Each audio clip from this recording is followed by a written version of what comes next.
तो आइए आज हम जानते हैं कि कुशोत्पाटनी अमावस्या, कुशग्रहणी अमावस्या कब है और इस बार कुशोत्पाटनी अमावस्या पर कैसे योग बन रहे हैं। इस बार बहुत सुंदर योग का निर्माण हो रहा है कुशोत्पाटनी अमावस्या पर। इस बार सबसे बड़ी बात है कि अमावस्या सोमवार के दिन पड़ रही है। हम इस कुशोत्पाटनी अमावस्या को, सोमवती अमावस्या को जो है 2 सितंबर 2024 को इसको मनाने जा रहे हैं। इसका महत्व क्यों है? इसका महत्व सबसे अधिक है, सारी अमावस्याओं से भी अधिक ज़्यादा महत्व इस कुशोत्पाटनी अमावस्या का होता है। इस दिन क्या करना चाहिए? कुशोत्पाटनी अमावस्या के दिन, कुशोत्पाटनी अमावस्या के दिन हमको जहाँ पर कुशा उगती है वहाँ कुशा को लेने का नियम बताया है। इसको कहते हैं कुशग्रहणी। कैसे लेना है इसको कि जैसे मान लीजिए कल 2 तारीख को, 2 सितंबर को सोमवती अमावस्या, कुशग्रहणी अमावस्या है, तो एक दिन पहले जाकर के इसको हम निमंत्रण देते हैं और दूसरे दिन कुशग्रहणी अमावस्या के दिन जाकर के इसको हम लेकर के आते हैं। और जब लेकर के आते हैं तो ये पूरी लेकर आना चाहिए। कारण क्या है उसका कि जड़ समेत इस कुशा को लाया जाता है। तो जड़ में ब्रह्मा का वास है, मध्य में विष्णु का वास है और जिसकी नुकीली जगह है उस पर जो है शिव का वास है। तो तीनों का वास इसमें पाया जाता है उसमें। और अमावस्या के दिन, कुशग्रहणी अमावस्या के दिन जो कुशा ग्रहण की जाती है, इसी कुशा से हम जो है वर्ष भर का उपयोग कर सकते हैं। और ख़ास बात तो ये कि श्राद्ध पक्ष में पितरों को तर्पण करने के लिए इसी दिन उखाड़ी हुई कुशा का उपयोग होता है। अब आता है, आप प्रश्न करेंगे कि बाजार में कुशा मिल जाती है। बाजार में जो कुशा मिलती है वो कटी हुई कुशा मिलती है, उखड़ी हुई नहीं मिलती है। उसमें जड़ नहीं होती है और जड़ समेत कुशा होना बहुत आवश्यक है आपके पितरों के तर्पण के लिए, उसी से वो तृप्त होते हैं। अच्छा, कुशा का महत्व कितना बड़ा देखिए आप। कुशा के लिए लिखा है, यथे इंद्रस्या शनिर्हस्ते यथा शूलम कपर्दने।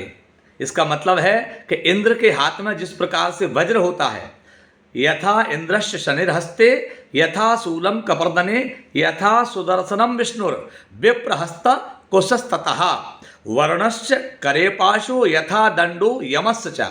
इसका मतलब है कि जिस प्रकार से इंद्र के हाथ में वज्र होता है और शंकर भगवान शिव के हाथ में जो है त्रिशूल होता है और विष्णु के हाथ में सुदर्शन चक्र होता है और वरुण के हाथ में पास होता है और यमराज के हाथ में यमदंड होता है, उसी प्रकार से ब्राह्मण के हाथ में अगर ये कुशा रहती है तो इन सारे अस्त्रों के बदले में केवल एक कुशा ही काम करती है उसके लिए, ब्राह्मण के लिए। तो ब्राह्मण को इस दिन जो है कुशग्रहणी अमावस्या के दिन अति आवश्यक रूप से कुश ग्रहण करना चाहिए। कुशा कितने प्रकार की होती है, अब आपको इस बात के बारे में बताएंगे। कुशा 10 प्रकार की बताई गई है। कुशा, काशा, यवा, दूर्वा, उसी, राक्षा, सुक, सकुंद कहा, गौधूमा, ब्रह्मेया, मौंजा, 10 दरवा, बलवजा। और इसमें कुशा का सबसे बड़ा महत्व तो क्या आता है, जब आपके घर में पूजन होता है, अगर कोई भी पूजन आप करते हैं और कुशा नहीं है और कुशा आपके पास उपलब्ध नहीं है तो आपकी पूजा फलित नहीं होगी किसी भी कीमत पर। यह शास्त्र का वचन है, मेरा वचन नहीं है।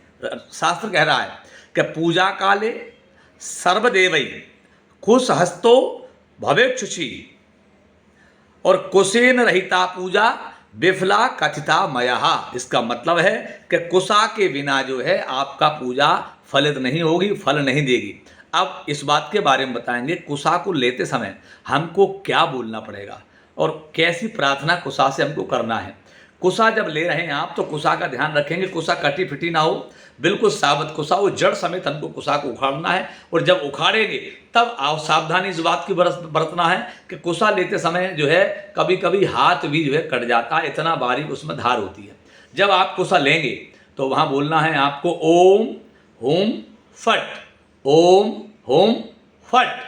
इसको बोलते हुए आपको कुशा को ग्रहण करना। कुशा ग्रहण करके जो है अपने घर लाएंगे, घर ला करके जो है कुशा का पूजन करेंगे, फिर श्राद्ध पक्ष में इस कुशा का उपयोग करेंगे और फिर वर्ष भर ये कुशा हमारी काम करती है। वैसे तो किसी भी अमावस्या आप कुशा ला सकते हैं, लेकिन इस अमावस्या को अति आवश्यक है और 2 सितंबर 2024 को ये सोमवती अमावस्या हम मनाएंगे। इसी के साथ हम अपनी वाणी विराम देते हैं। धन्यवाद, बहुत बहुत आपका आभार।